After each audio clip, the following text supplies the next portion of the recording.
At Bombas, we make socks, underwear, and T-shirts that feel good and do good. They feel good because they're designed with the softest materials and comfort innovations. They do good because for every item you purchase, we donate another item to someone who needs it. So far, we at Bombas have donated over 100 million items, and your purchases add to that impact. Go to bombas.com/Wondery and use code WONDERY for 20% off your first purchase. That's BOMBAS.com/Wondery and use code WONDERY at checkout. Watch what happens. Who cares what happens when there's so much that happens? Watch what happens. Who cares what happens when there's so much that happens? Hello and welcome to Watch What Crappens, a podcast about all that crap on Bravo that we just love to talk about. I'm Ben Mandelker, and joining me today is the hilarious and wonderful RHONY Karam. Hi, RHONY. How are you? Hello. Hi. Did you have a nice Hi, weekend? how are you? I'm great. It's Monday. It's RHONY Day. We have lots to recap, lots to discuss. This is video. Uber hot. This is a video, everyone. It's not just audio, it's video. So go check it out. Go to patreon.com/watchwhatcrappens and support on the Crappens on Demand level. And you get access to our videos. We also have bonus episodes. Last week we did a Beverly Hills trailer breakdown, a trailer trash, as we like to call it. This week, I'm assuming Potomac. And we also have a Miami trailer coming down the pike. Lots of trailers. They're all wonderful. So definitely support on Patreon. And also be sure to, if you're concerned about like how much you are spending on your various Patreon sponsorships, you can cap your membership. So you can decide how much you want to pay per month, and you just cap it. And that way you can control how much Patreon charges you, which is a really great tool to use. So definitely be sure to use that. Also, we have Dwell Hello this week. That's going to be on Wondery Plus. Well, I love the idea of a Wondery plush, though. That's kind of fun. And It's huggable. That's where you come for Wondery hugs. Yeah. It's an additional charge. We're just going to charge for every fucking thing now. Come for some plushy hugs. Wondery plushies. I'd pay for a plushie, Wondery plushie. But this Dwell Hello is seasonally appropriate, actually, as it turns out, coincidentally. It's about a man who's afraid of ghosts in his house. So I want a house that don't got ghosts in it. Yeah, it's wonderful. So we'll be recording that later this week. Keep an eye out for it. But today it's RHONY. It's Big RHONY Day. Big RHONY energy. Are you feeling the big RHONY energy today, Ronnie? Yeah. I actually heard one of the most positive things I've heard in a while watching this episode, and it came towards the end, and it was when somebody said, next week on the season finale of Real Housewives, wrap it up, okay? You've gone past your 12 trial, all right? We're done. Past 12 with the new season. I'm waiting for it to wrap up. I'm glad they made this season extra long so we could get a scene of them doing bumper cars or whatever the fuck they're doing in their season finale next week. I actually laughed at that. That actually made me laugh because Uba and Erin are doing some sort of bumper cars, but it looks like they're in an ice rink, maybe at Rockefeller Plaza. Mm-hmm. And Erin, of course, is just like gliding along, and Uba's just like spinning like crazy, like Nancy Kerrigan on the ice. And Erin's like, what are you doing? And it actually did legitimately make me laugh. Holding up an Uba hot box. Uba, congrats on your business. Love that you have it. Would support it if it were in my store. You don't need to bring it into every scene. Like in the last scene, she's literally bringing it and carrying it like a purse to show the logo off. We know. Yeah. Uba, okay. We watch your show. Also, Uba, if you want to promote your stuff, you got to show up on time to the shoot. Otherwise, the conversation is going to move on without you getting to show your hot sauce again. So this week's episode opens up with Brynn. This is actually a huge milestone moment for Brynn. I feel like it's the first time we got to see a glimpse of her house. She's in her... You're right. She's in her West Village apartment, which looks very cute. We actually see the rare books displayed on her table. She's got everything to be like interesting in dating to, I don't know, I guess like a rich person. She's got like the books, and then she's got a vinyl player. She plays her records. I was waiting to see where the chessboard was over there. Same. And possibly a polo stick, I was also wondering who was filming this. It must have been someone else who had COVID because it said day 3 of quarantine, and then there was definitely a camera was moving around. So I was like, okay, it's like day 3 of COVID and day 1 of infection for someone. I'm wondering if it was something that they did later and just said it was during this time, because there have been a lot of complaints that no one's seen her house or listened to her, heard anything about her job. And then last week she had her like big job monologue where she's like, actually, I only work like 5 minutes a week because I'm so good at what I do. And then this week we saw her apartment. So I'm wondering if these are all post shots, because the rumor was that they weren't showing her apartment because she couldn't film in there. It was a condo or something that they wouldn't let her film. Right. So I don't know. And why do I care? Like, honestly, I complain and then look what I spend my time on for the first hour. But this is one of the more interesting parts of RHONY are the bylaws of her co-op. Is she allowed to film? And so she's talking with her brother on FaceTime, Darius, and he's like, oh, there's a drunk girl behind me and she's really mean. I was like, see, this is nice that they had a cameo of some original RHONY cast members, because I just had to assume it was Ramona. It was a drunk girl, or maybe it was Dorinda. Hey, you know what? Tell your sister, hope you have fun in that TV show, because guess what? You're going to miss us. You're going to miss us. You better be quiet. You better open down a clip. Clip the phone, Darius. Clip. Yeah, when you say there's a drunk person sitting behind you in a bar being really obnoxious, I'm like, can we cast her? Because that's actually what this show is missing. So Darius is onto something. Yeah. And by the way, that I would actually say that for literally any show on Bravo. I was like, can we cast her? Please, can we just add her into this show? Add her on Not that I don't want to see you sitting around making pithy comments in a baseball cap, but could you move the camera like a little to your right so I could see what this lady's doing? Because this would be actually interesting. We could use this. So not that I'm not into Bryn's prop personalities. I do love a good prop personality. And I'm actually kind of jealous of her prop personality game, because she's smart. Like, well, I mean, I'm saying that probably because she's got smart people props, but yeah, like her books, her vinyl. I mean, I have like empty M&M wrappers. It's like literally all I have. That's my prop personality, Yeah. A rusty dog bowl. Well, it's not rusty, but it's like coated in dog food gunk because my dog slobbers all over it and I don't clean it enough. That's it. That's all I got. I need some, like my props don't impress people. Like I've got a wall of board games here to my right. No one is going to want to include that in B-roll for me being on reality TV. It does not do anything to make me seem smarter. But well, of course it does. That's a smart person thing to have, a lot of a whole wall of board games. I'll tell you when they would use that B-roll footage right before the scene where they showed people bullying you and pushing you into lockers. I keyed. No, but it's true. So then we go to Casa Cipriani, or is it Cipriani? I forget. But Uba's doing a photo shoot, and the photographers are like, yes, queen, yes. And she's getting her makeup done, and she's like, so does anyone want to be my Valentine? This restaurant is really making out well this season, huh? Yeah. What the fuck is with this restaurant? It was the alternate to Catch, or allegedly Catch, right? That's where they went to. She had to reshoot her lines. She just kept remembering them wrong. She's like, oh yeah, I'm a good catch, huh?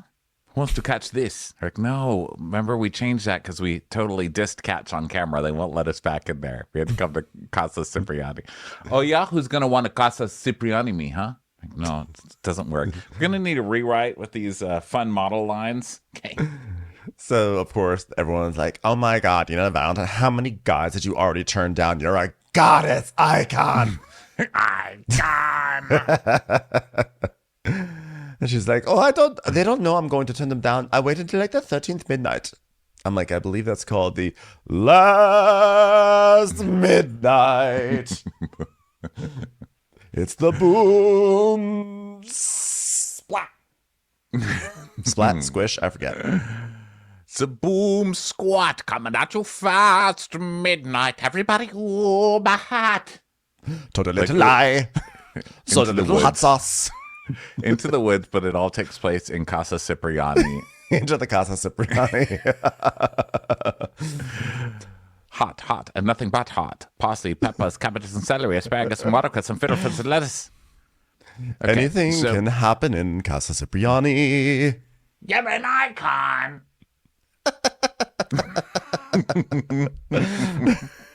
Casa. Anyway. Okay, so next we go to Erin standing in her kitchen looking for a sippy cup. So Sai, she's talking on the phone with Sai, and because these two have nothing else to talk about, I like that one of them was like, oh, what did Erin say? She's like, I just got home from the craft studio. And Sai's like, yeah, okay, so I got to tell you about this lunch I had with Jessel. Sai, doesn't it sound like Sai's always struggling to scream? Like, I'm not sure what her voice, she's got like in her voice, and if she's back next year, I'll work on it a little harder. I'm not going to put everybody through that for the next 2 episodes, but there's definitely like a strain. Like, I feel like she's got a hernia or something. She's very much like, oh, Jessel, I didn't like her. There's something there. I can't. Sorry, I'm just still thinking about like Erin going to her craft studio and just ruining everyone's day there. Like, you know, everyone went there to be like, oh my God, I'm going to work on some embroidery. I'm going to do like, I'm going to do a collage. Then she walks in and is like, really? A collage? Embroidery? Like, are we in the 1800s? I have sex with my husband. Everyone's like, oh, thanks. Finger painting. Can I bring Abe the Babe in for some dick painting? I love his dick. I'm on it all the fucking time. We're so sexy. Sai, I would be shocked if Sai comes back next season. I mean, it's so united. It's so united across all sides of the internet. Like, everyone dislikes Sai. I'm like shocked by how much people hate her. And I'm also delighted because I feel like I was an early adopter to disliking Sai. And I'm actually, probably a lot of people were, because she's just never been likable on this show. But I'm glad that was one thing where I didn't have to apologize for my instinct. I was like, no, I've never liked her. And I'm you have glad a basic instinct. I am crossing and uncrossing my legs as we speak. You have an instinct for basics. Yeah. And it's spot on. I think it was spot on here. I don't think she'll get fired. My guess is that everybody's going to come back, possibly except for Jenna, and they will add somebody. They'll add 1 or 2 people. That's my guess. Yeah. Bravo seems very proud. Bravo? Like, yes, we did it. Do you remember after they did the reunion, Andy posted something? He's like, guys, here's the team. But Real Housewives of New York. I mean, we wanted something done, and we did it. I've never been prouder in my entire life than I am right now. I just remember Andy on Watch What Happens Live saying, like at the beginning of the season, saying, I gotta say, everyone here on the staff is like obsessed with this show. Like, remember, it's like the energy that like Miami had. It's like that same energy. And I'm like, how dare you? How dare you? Miami is like literally on such an elite tier right now. Like, Miami and Salt Lake City are operating at the highest echelon of housewifery. And for you to even compare this mediocrity to Miami, yeah. I will not. I will say, ever since I came out of the closet as saying I really don't like this reboot, I do think the show has been on an upswing. I think the show has been better, but I think it has a ways to go. Yeah, I mean, I'm complaining about it. I think the past couple of weeks just because I just need it to wrap it up. Yeah. But for the most part, I think it's like a mildly enjoyable watch. Like, I'm not hate watching it or anything like that. I'm gonna take that pull quote. Like, a mildly enjoyable watch. I'm not hate watching it or anything. Ronnie Karen from Watch What Happens. No, I actually agree. I think it's like it's like everything I eat. You know, I'm an eater. I've talked about my eating issues a lot on this show. And not to start crying right now, because this is the trauma recap of the week. But I'm an eater. But I have to say, like, once I started getting help and talking through stuff, I had to admit to myself, you know, nothing really ever tastes as good as I think it's going to taste. And I would say that's the case with Real Housewives of New York. Like, I was really hungry for something. I thought it was going to taste amazing. Halfway through the pizza that is this show, I was like, this is really good. And then I was like, no. And you know what? I had enough like 6 slices ago.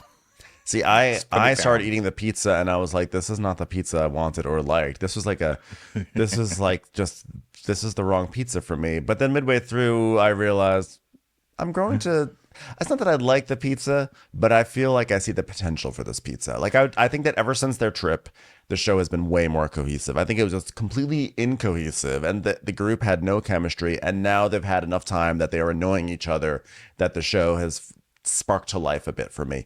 Anyway, I don't have to sit here and every single week give a status update on where I stand on this show. I don't know how we fell into this yet again. But I was going to say, every week we feel the need to do 20 minutes on whether or not the show is good. I don't know why we need to do it. It doesn't matter. Like, it doesn't matter because we can make fun of we it. don't care if they're good, right? We have fun either way. But I mean, I did it too. It's not just you. It's us. It's a New York thing. This is Sai's I feel fault. like you can't talk about Real Housewives of New York really in real life without being like, is it good? I don't know. I think it's good. Well, I think it was good. Well, I did like it, but I don't like it. Well, I really wanted to like it. I don't want to compare it to the original. No, never. God, I miss the original. I do too. Ramona's still terrible. Do you watch her Instagram? It's the same thing. Like, you can't even have a normal conversation about an episode. I know. Look, as long as we can make fun of it, I'm ultimately pretty happy with that. And you know what? We can make fun of it. So let's get back to the riveting conversation between Erin and Sai. Erin, hey girl, Sai. Oh my God, I was just burping. So glad I caught you mid burp. Like, I'm offended right now. I can't believe you would do that on the phone with me. I have sex. You're a burping hag. So Erin just got home from the craft studio. Here's how I feel about Real Housewives of New York. Just kidding. And Sai's like, well, I got to tell you about this lunch. I just went on with Jessel. Like, it was so awkward. It was so awkward. And Erin's like, hold on. Let me sit down for this. This is going to be a long one. Yeah. So then we cut over to Jessel, who is visiting her sister best friend Jenna Lyons' home. This must have been such a thrill for Jessel to just be invited for a one-on-one in Jenna's house. She's like, I've finally done it. I have become best friends with Jenna Lyons. Jessel's like, I got some flowers for you. And Jenna's like, thanks. We'll put those in the... Brandon, could you take these down to the storage room? No offense. It's really pretty down there. Yeah, can you just put them in a gift bag? I'll just give them to someone. Thanks so much. Too awkward to take your flowers. Literally. Like, what do I do with this? Look, Brandon's here. You remember Brandon, my chef / architect? Anyway, he's here and he's going to feed us something. So that's fun. So Jess was like, wow, what's she doing this weekend? And so Jenna's basically telling her she's going to Scotland because she's invited by a brand and they're going to like fly me out and they're going to do a spa weekend and it's going to be an insane countryside. So I'm going about 4 days early and I'm just going to be in a really dark, dank basement because I just want to be as pale as everybody else is in Scotland. Hope nobody's offended. I love Jenna being flown out to Scotland for this like all expense paid luxe experience because she's Jenna Lyons. And you know that somewhere Sai is bragging that she got a free spoon from someone who wants to sponsor her posts, you know? Like she's like I don't hold a spoon unless I get paid for the spoon, you know? So Jess was like, do you even understand their accent? And she's like, not a word, but I have this really good friend that lives there and you know, they live there, but now they live down the street from me. And so when they talk to me, I'm like, Like, are you talking to me? Like, I'm unworthy of you. Even, can you see me? You know what's so weird? Even when I cover my face, other people can still see me. Like, I can't see them, but they can see. So Jenna's like, Jess is like, well, it's like Uber. You need subtitles. You know, Jenna's like, I actually don't.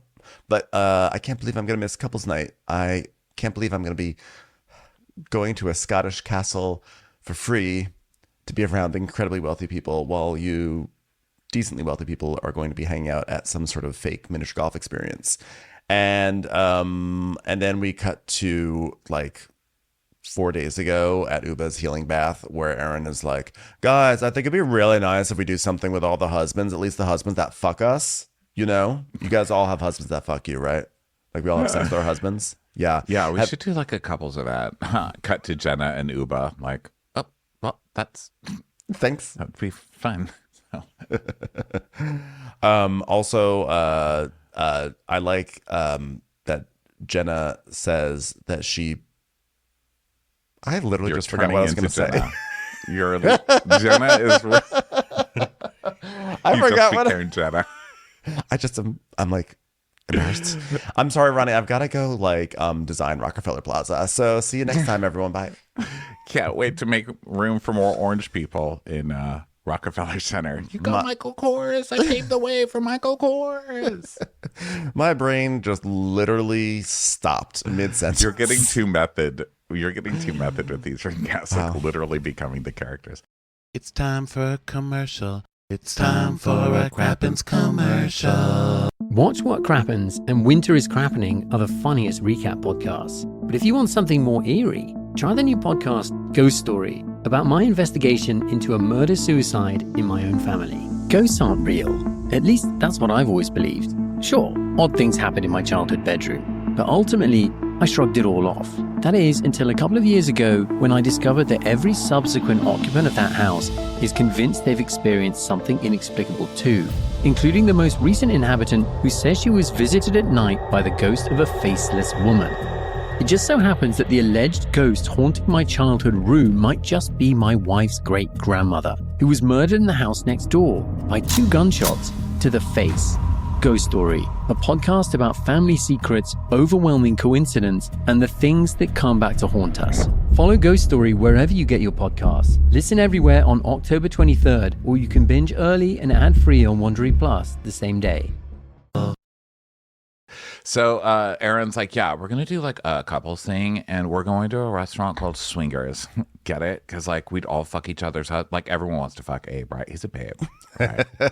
Has anyone ever wanted to have sex with a $5 bill? Well, I get to do it every single day, but in real life. So then Jenna's Or a like, penny. well, speaking of couples night, and Jess is like, we did the deeds. And We by the ordered- deed... Go ahead. I was probably going to say something very similar to what you were going to say. By the deed, we bought another ticket so Pavit could go to the Philippines to have a French fry. So Jenna was like, wait, seriously? She's, yeah, I know, Jenna. I know, Sister Jenna. Sister high five. Let's do our secret handshake because Sister got laid. Right? Down, down, baby, down. I don't know. I don't do.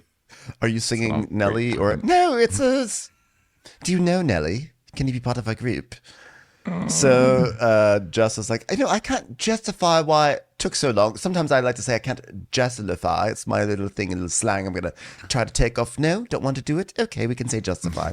I just, I just think that there's something emotional. Now, don't let me just justify this. I just think, no, just, shall I stick with just? Okay. I just think that there was something emotional in both of us that just, like, I don't know, we just couldn't do it. I think the emotional thing was me being disgusted by him. I don't know. It was a bit of a block. Yeah. Jenna's like, oh my God, I'm so proud of you for doing that. And then now we cut back to Erin and Sai, and Erin's like, oh my God. So they had sex.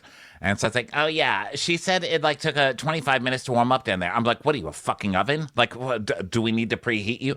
Excuse you. Yes.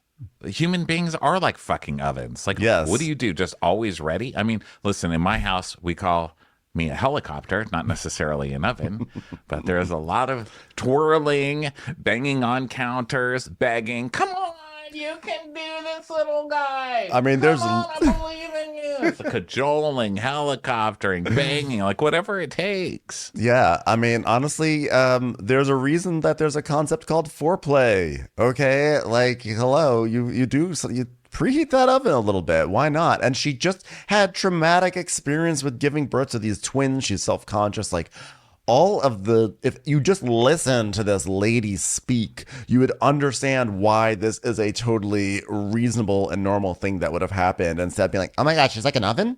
Speaking of which, can you preheat the oven? I'm starving right now. So then... Speaking of, I could really use some crinkle cuts. Jesus! God, you're not even going to feed me on this phone call? So then Erin's like, wait, what do you mean, like, warm up? Like, he ate her out for like 25 minutes or something? And then Erin's kid like walks in. She's like, hold on. There's no slime up here. Go downstairs for your slime. There's no slime here. I'm like, wow. She really does not like offering anything for anyone. So Sai's like, oh my God, I don't want to say anything in front of your kid. And she's like, yeah, let's wait for the kids to get out of here. Get your slime away. Okay, give your daddy the slime. And so then we go to Jessel and Jenna. And Jessel's like, the psychology behind all of this, it's not just black and white. I want to be romanced. And Pavit wants to swallow Bonmi. And that's pretty much what's been happening. It's very emotional. It's been a very emotional journey. The other day, I thought we made a really big breakthrough because Pavit was doing Google searches for buns, and I thought, oh, he's a bit of an ass man. Turns out he was looking really just for bowls of boon cha. It's a Vietnamese delicacy, so it was very sad for me. So she talks about her lunch with Sai, and she's like, I wanted to go to lunch with Sai because I felt like there was tension. And she's like, I'm sure you saw, Sister Jenna, up between you answering emails and working on an Excel spreadsheet and telling the chef, doing that whole brownie bit that you did. That was hilarious, by the way. I can't wait for you to get your own Netflix special. I mean, the brownie joke. Do it for me. Do it for me. Do you mind if I film it? Do you mind? God, I love this. Do it again, Jenna. Do it again. And Jenna's like, well, how late were you? She goes, well, I would say I was just 15 minutes. I'm sorry, what? Just 15 minutes. So still not taking off with you, is it?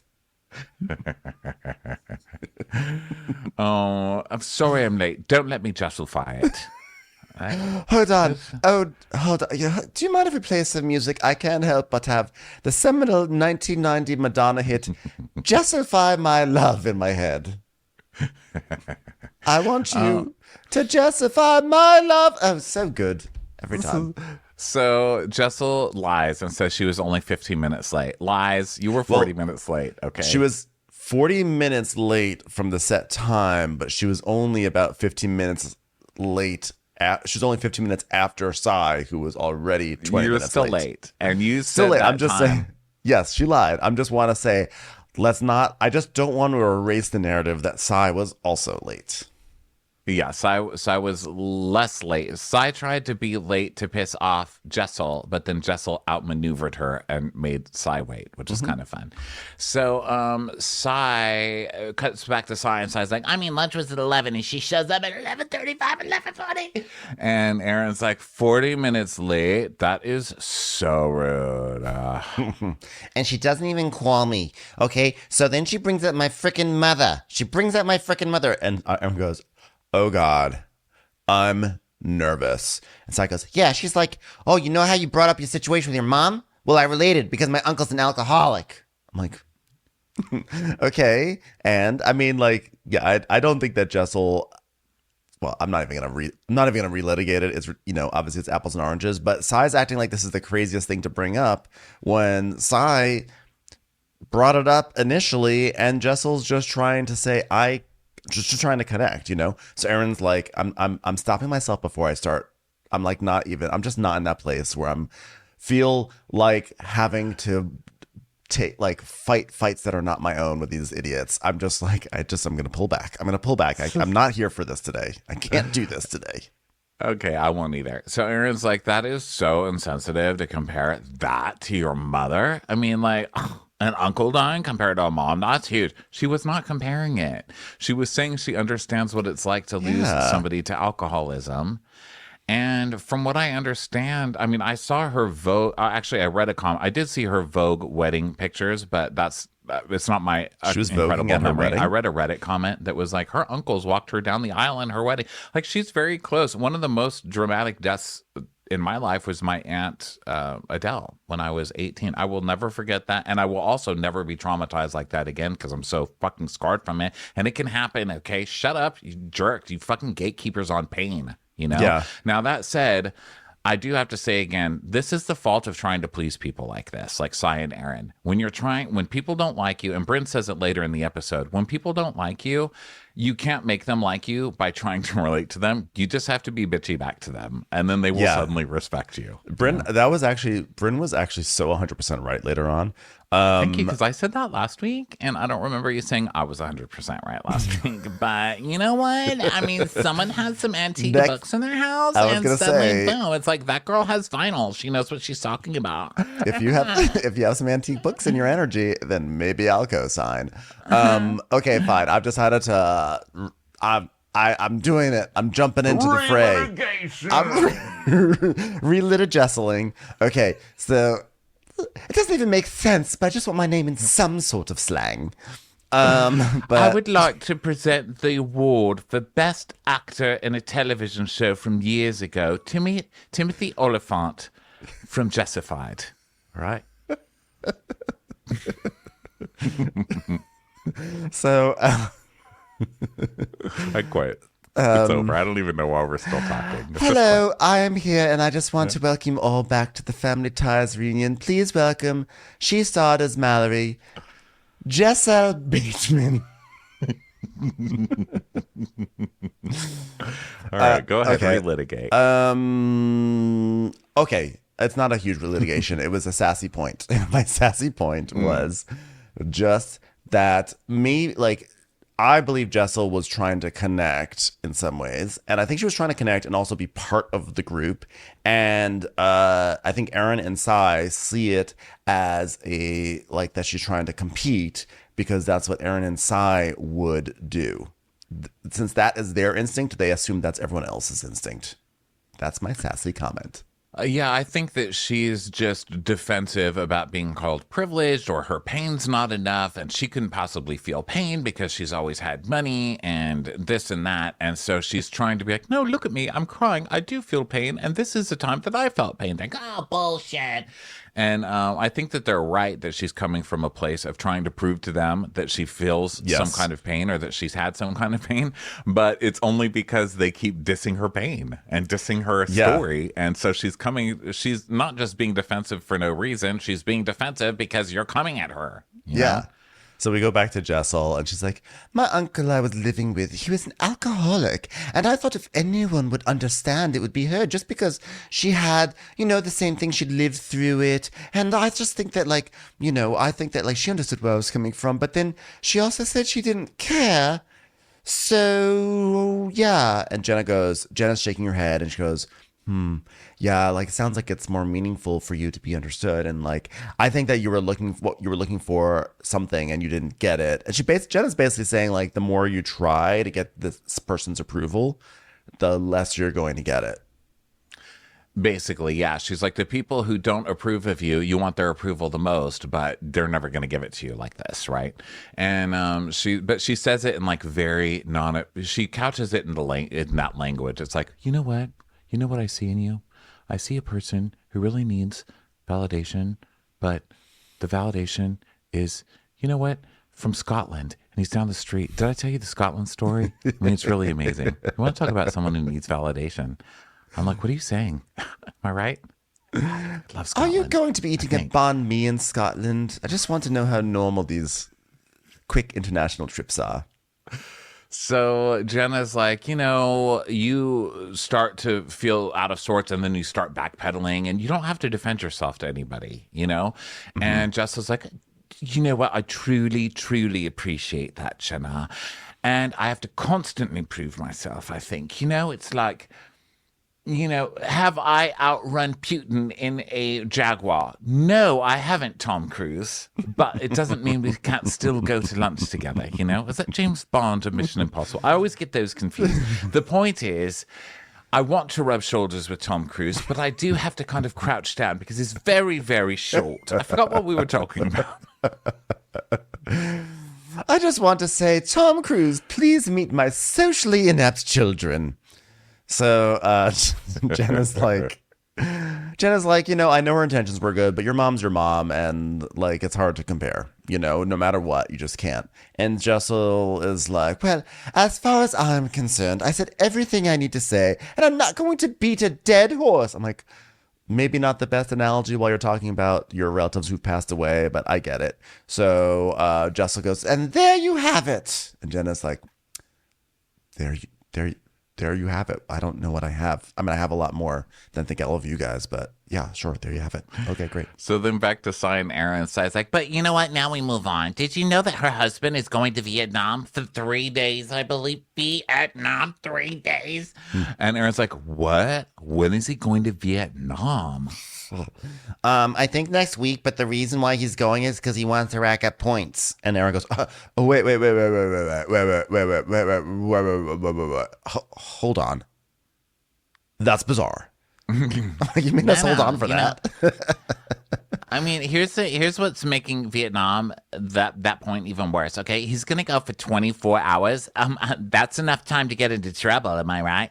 Listen, can I just say, I've known a lot of people who fucked around on their significant others over the years, okay?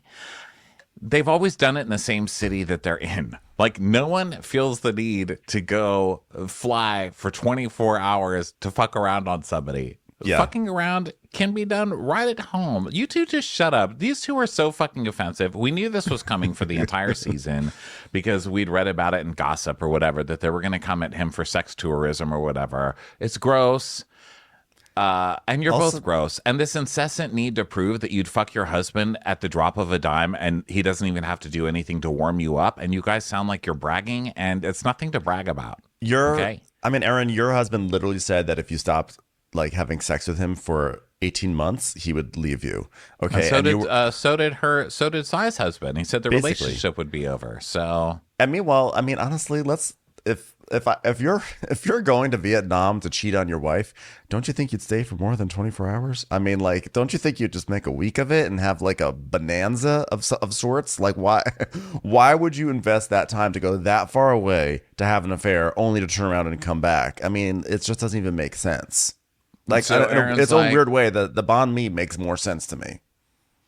Well, it does, considering the fact that he's a foodie and he likes points, and also he's a dad. And you know what dads like? Racking up points. There's that guy named the Points Guy. He's built a whole industry who famously on teaching straight guys how to rack up points. Points Guy who famously had a hot towards sexual affair with Lexi from Real Housewives of New Jersey. I'm just kidding. And he's gay, right? He's gay. Yeah. He's gay. Yeah, he turned out he was gay. So maybe he's teaching everybody to rack up points. I'm sure. I'm just saying, like, I think dads love it more than anything. There are a lot of people you're gay and you really love points. Well, I like points, but I don't do mileage runs. However, my friend Jason, who listens to this podcast, hi Jason, he literally he's like Pavit, and I remember one time flew from like LA to Johannesburg and like did the same thing and turned around, and I was like, Jason, you are crazy. But guess what? He flies everywhere in like ultra class. Like, he basically has a seat on top of the plane with its own bubble with his like whatever food, and that brings him a huge amount of joy, and I don't understand it whatsoever, but he loves it. And it's like and there are like several people like that. This is like a thing. It's like the mileage run thing is a I just don't understand the math hobby. Of it all. I don't understand the math Me of it. neither. I've never understood it. I don't get how to do that math. I don't get how to be proud of it, because all I know.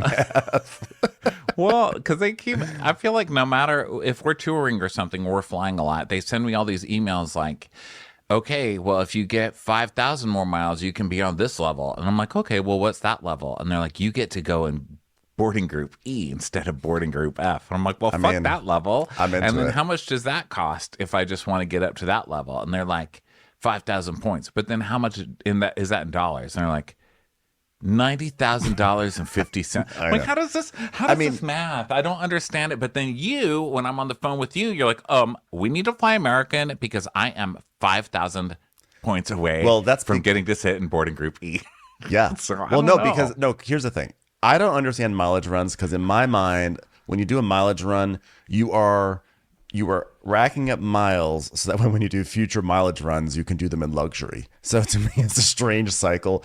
But in our case, since we travel so much, like we might as well like get all those miles on one single airline so that way we can like get earlier boarding, which means we can put our bags in the overhead sooner, which means we can also get like we have access to those exit row seats first, and especially since flying back and forth across the country, like to be able to get the exit row, it is a joy. And you get upgrades more easily. But that being said, I think like an actual mileage run is, to me, that's a bridge too far for my flying needs personally. But I'm also surprised that, like, I feel like mileage runs is a thing that people definitely do. Of course, it's couched in privilege, yada, yada, yada. But, like, given that it is couched in privilege, I'm surprised that Erin and Sai have never met someone who does this, because I feel like it's a thing that people do. Couched in privilege. We're watching The Real Housewives of New York. Well, no, because when I say, I mean, yeah, but like when I say, it's a thing people do. Like, I'm sure there's someone out there saying, none of my friends do that. Like, I get that. But like, the people I know who do it are doing well for themselves, Yeah. Okay. The point is that if they're on Real Housewives, they should be wealthy enough to know people who have ridiculous uses of their money. And the fact that they don't, the fact that they're shocked by this shows how they maybe shouldn't be on the show in the first place. Well, I'll put it this way. When you start adding that to the pot with, I haven't had sex for 2 years, he was my roommate, the popsicle, don't forget the popsicle. Okay. It literally has nothing to do with anything, the popsicle story. And then tie that into Pavit going to Vietnam for one night. I mean, it's strange. So then then Abe comes upstairs and he's like, hey, Abe, does Abe just take a shower with pomade? Abe has very pomaded hair. I'm not sure what style he's going for, but it's very Grease, the musical. I feel like Abe, I think Abe literally just goes over to the Hamilton musical and just has their hair people do his hair. He's like, make me look as colonial as possible. It's raining in colonial times, okay? I just want to make sure everyone thinks I'm coming in from the rain to sign the Declaration of Independence. Okay? I want to wear a black coat with a high collar, and if there's a top hat option available to me, that's fine, but make sure it doesn't ruin these colonial waves in my hair. Commercials. Here comes one right now. So Erin's like, oh my God, Abe, you have to hear this. This is wild. Hold on. Brace yourself. It's about airline seating. Okay. Sai, tell him. And Sai's like, okay, this is what she told me. The Pavit was going to Vietnam for 24 hours just so he could get 60,000 points. And Abe's like, whoa, 3 or 4 days of peace and quiet and you get points? Not a bad deal. Oof. Erin. Kicked in the knees again by her husband. I know. He's like, now, excuse me, I have to ratify an amendment. So Erin's like, I declare every American has the right to fly overseas for 4 days. She's like, hey, you're supposed to be on my side here, Ava. Now, I have to say something else. Back in 2019, when I went to Thailand, that trip, going to Thailand and coming back, I got a huge amount of miles for basically one trip.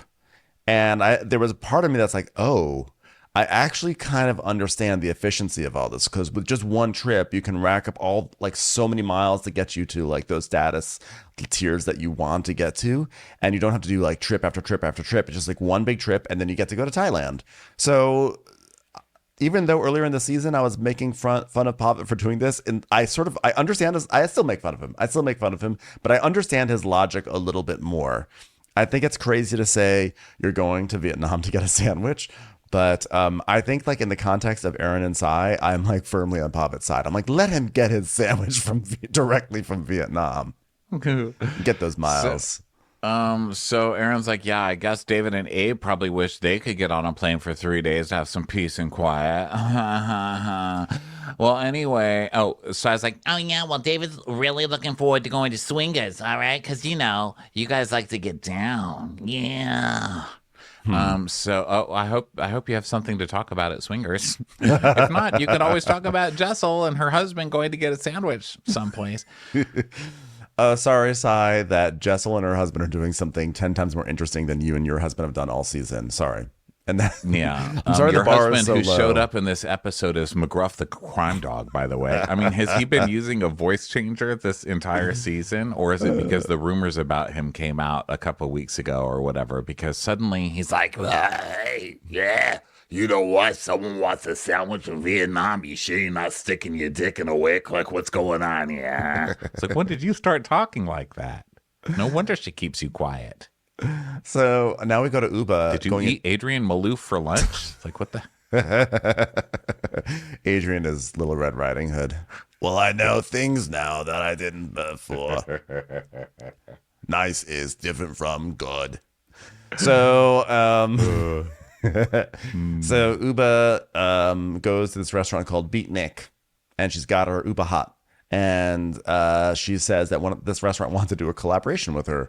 And that's like what she has to do because she's trying to get this hot sauce off the ground. And so she needs to do collaborations. So that's what she's aiming for. And this and there's a girl there named Lucy who's working. And she's like, oh, my God, Uba, we've been so excited to have you to talk about Uba Hot.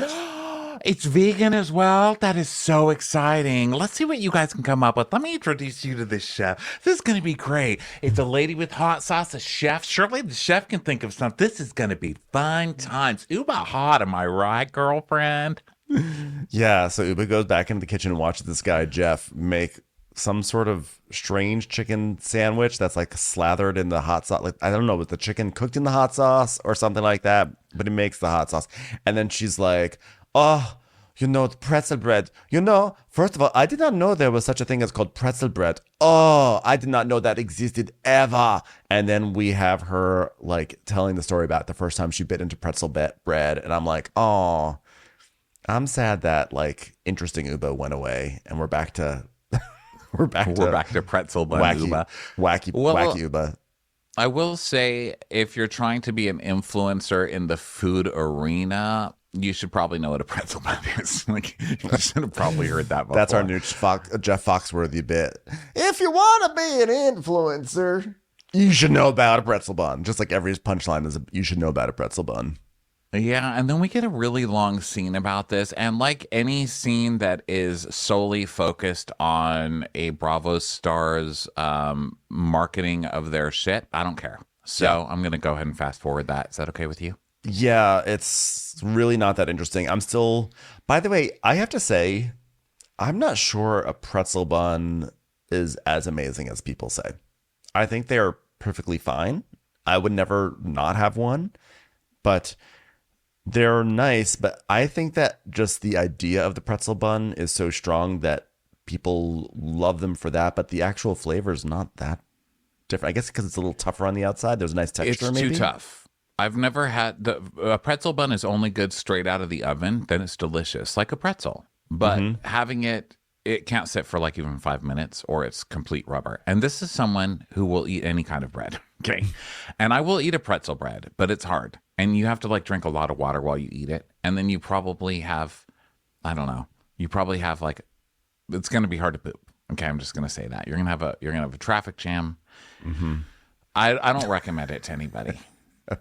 Yeah. I mean, my hot take is I actually think that pretzels are a little overrated. They're not totally overrated, but they're a little overrated. So I think the pretzel bun thing, I don't know. Well, just to specify, that's Ben's hot take, not his Uba hot take. Uba hot. It's not an Uba hot take, no. So anyway, she has a hot sauce and it's a sandwich. Yeah, congratulations. So now we're going to go to Sai and her brownstone cooking with her aunt and talking about basically how her aunt is like her mother figure now that her mother has passed away. And David has actually made a book of all of Sai's mother's art that she made and made a really beautiful art book. And she gives it to her aunt, and her aunt starts sobbing. And her aunt is like, was nice. It was very nice. And that book was really cool. But what I thought was kind of funny is that when Sai describes her aunt, she says, my aunt is incredibly emotional, like very, very emotional. And she's like, oh, by the way, Aunt Sophia, here's a gift I have for you. And Aunt Sophia's like, is this going to make me cry? And she's like, no, absolutely not. And then it's like a gift of all her Aunt Sophia's sister's art. And so, of course, Aunt Sophia's sobbing. And I'm like, you know what, Sai? You kind of just ambushed your aunt on TV. She said she literally says she hates crying. She says, is this going to make me cry? And Sai's like, no, of course not. It's just an extremely sentimental and beautiful gift of your late sister's art. I was like, don't do that to Aunt Sophia. She's just here to make you some food. Welcome to TV for the first time. Now sob.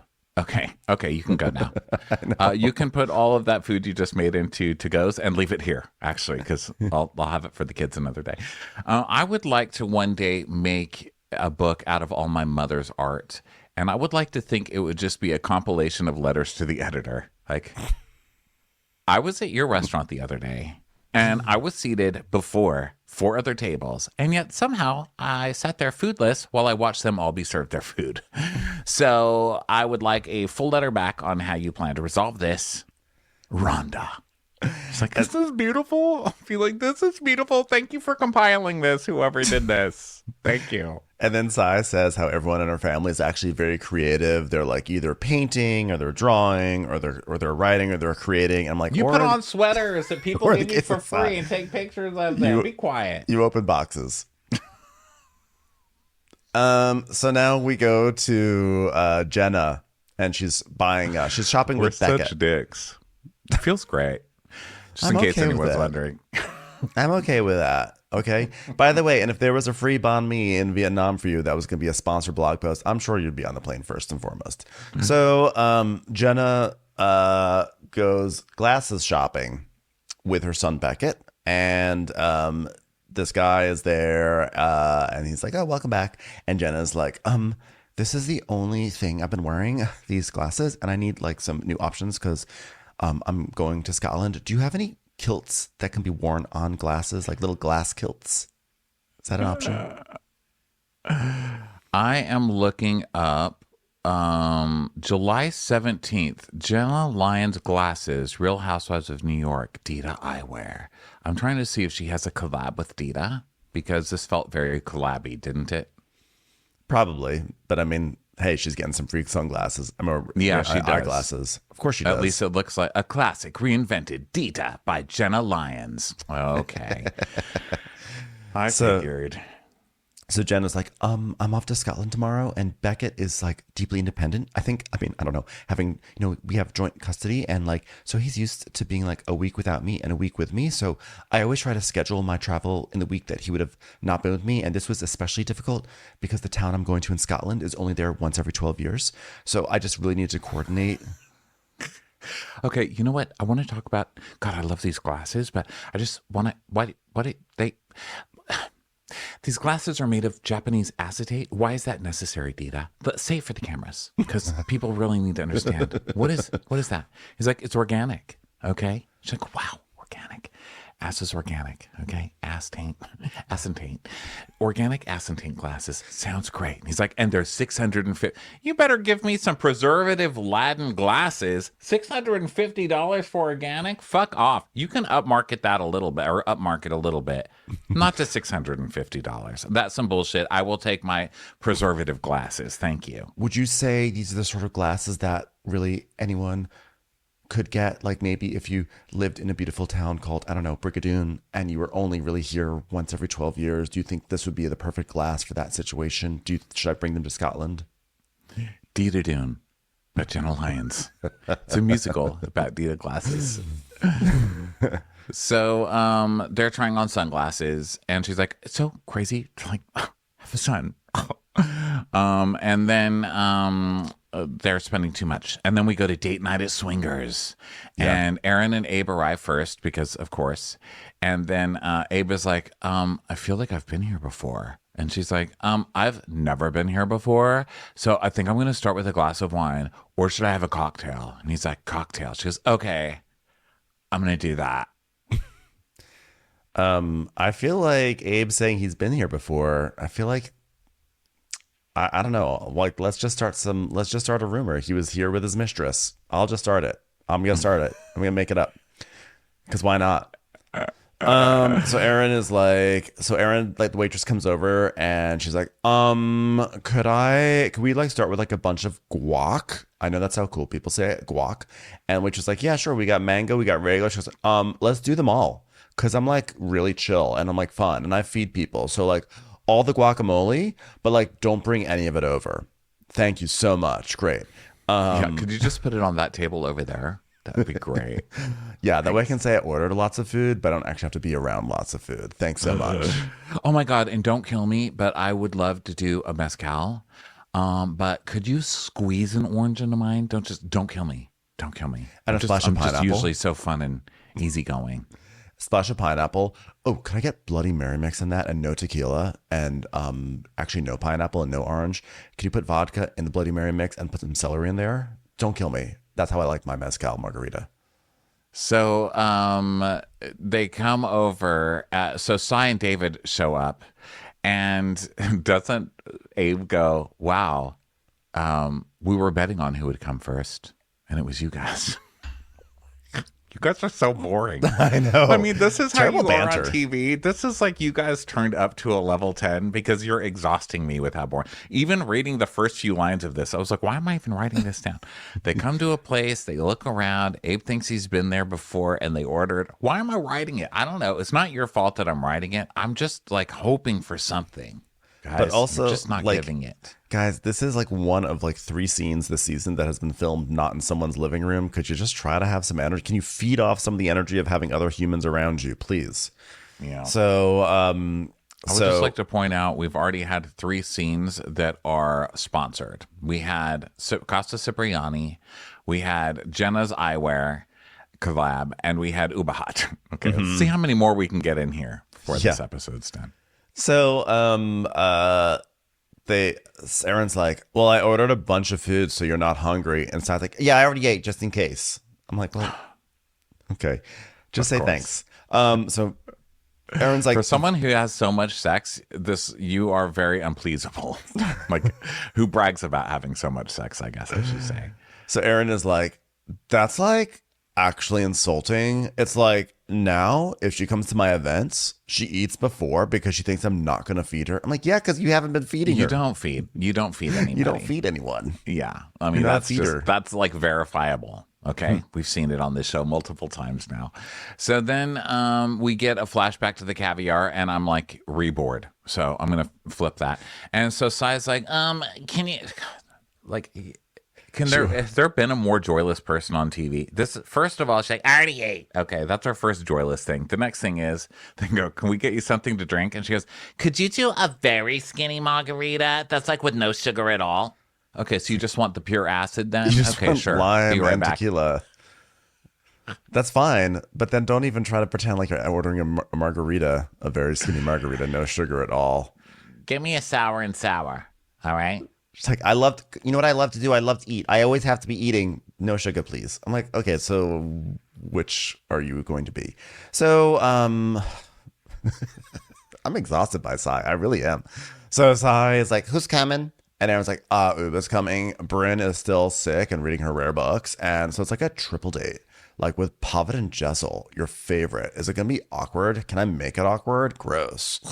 Literally, I do not care. I cannot explain to you like how much I do not care about it. She's like, but have you guys even spoken since your lunch? Like, have you even seen her? Glad I invited her. She's like, no, like I don't care. Like I genuinely, literally do not absolutely care. And she's like, okay, I know, but like I think she cares. Yeah, well, I just wanted to be herself, okay? Like I'm just gonna act like nothing's wrong. She is. I don't care so much that I'm going to yell at her for the rest of the episode. So then, David is like, I'm tapping right now. Okay, that's what you do when you're stressed out. You just start tapping yourself in these pressure points, and supposedly you feel better. Yeah, Ronnie's doing like Reiki on himself. So Remember we went on to the what's her face, Patty Stanger's podcast years ago, and there was a lady on there, and she made us do this on the podcast. She's like, if you're stressed, tap your forehead. So David's asking Can't about believe that didn't last, by the way. Well, I'd say when we say we were on the podcast, we were physically there. I don't know if we actually said anything. But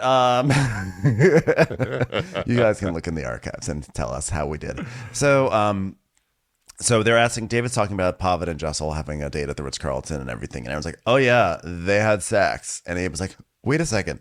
Was this confirmed? Like a constitutional amendment? I don't know. Yeah, So what does that even mean?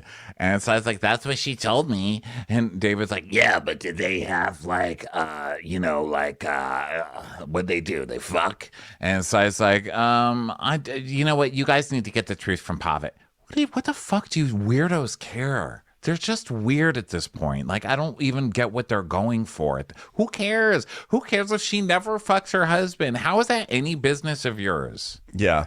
So Erin's like, yeah, get the truth out of Pavit. Get it out. And Erin's like, so then Sai's like you put out this morning or something. They're just like talking about sex now. No, because Abe goes, well, what do we get if we get the truth out of him? And Erin goes, I'm good for a couple of days, like whatever. And Sai goes, wait a minute, are you saying that you put out this morning? And Erin goes, he got a blowjob, and that's like a big deal for me. And Abe goes, yeah, but it shouldn't be that big of a deal. And so I was like, good for you. Yeah, you must have gotten her something good, huh? Because it's like the only way that you would ever. It's all transactional. You know, this whole conversation is disturbing. Also, do you do this with your friends? Because I'm a pretty sexually open person, and I don't sit with my friends like, you know what, I blew him today. I How don't. was your all's day? I think totally there definitely blew are him. people Swallowed like the whole this. load, guys. It was great. Anybody want some guac? They have mango, by the way. I just struggle hearing about Abe getting blowjobs when he looks like he's in a lithograph from a textbook. So, I mean, she won't even put salad dressing on. I just don't believe that she's like a big blowjob person. There, I'm going to say it. I don't need to hear about it. Like, I don't need to have the discussion about your blowjobs, and stop putting things like that into the evidence, okay? Congratulations. You fuck somebody every day when you're married, or often. Good for you. yeah, I just feel like everything they do makes me annoyed. So, It's performative. well, I don't yeah. buy it. I think that's the thing. I just don't buy it. You That's- know, you're yeah. you're struggling very hard to prove that you have a very active sex life, and I just think that people who fuck that much don't ever have to prove it. I think they're resentful of Jessel and Pavit. That Jessel and Pavit haven't had sex in 18 months, and they still like each other. like that their relationship is not so tenuous at the moment that, like, you know, the splooging stops, that all of a sudden, like, everything would crumble. I think that they're like, Once the splooging stops, a PBS special starring Ben Mandelka. it was mildly entertaining, says Ronnie Karam. 100%. I don't think it could ever be any more than mildly entertaining, to be honest. So anyway, Splooging stops. So Abe gets his own diary room, which another thing nobody needs. And he's like, I feel bad for Erin because I just want it all the time. Yeah, you're a super sexual animal, Abe. You're a real tiger jumping off the screen there, Abe. is he talking about sex or is he talking about Patagonia vests? He's like, oh, I need another one. I need it so bad. Please get me that vest. Oh, I need to make sure I got my Patagonia vest going. Can it be quilted? Thank you. So then Pavit and Jessel come, and Jessel's like, oh my God, hi. Is this like the hottest club on a freaking Tuesday? Oh, this is so exciting. Obviously, there's tension in the air, and I really don't know where this animosity is coming from. I mean, honestly, I think Sai, maybe because she doesn't like me because I dress better than her. And I'm also bestest friends, sister friends with someone who goes to Scotland for free. I mean, listen, even dressed like opposing pickleball paddles, I'm still better dressed than Sai. Have Have you ever wanted to put a traffic light sideways and then wear it? That's what I do. Have you ever wanted someone to try to punch you, but then they lose their arm going through the shadow hole that you've created with your dress? She really does look like a black hole from Toontown in that dress. I know. That diary room dress. Have you ever wanted to redesign the MasterCard logo and then wear it? That's what I do.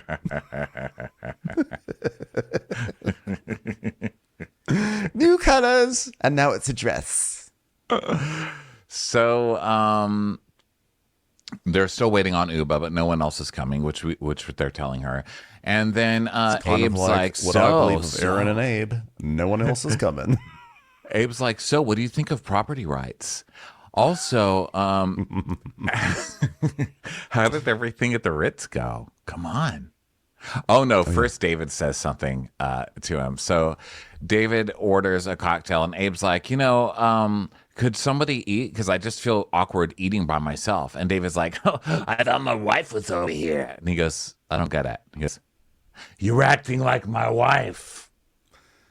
Abe is like, still don't totally get it, but I'm just going to move on. How did everything at the Ritz go? Oh my God, thank God there's some Ritz crackers here. No, the hotel, the Ritz. Sorry, the hotel, the Ritz.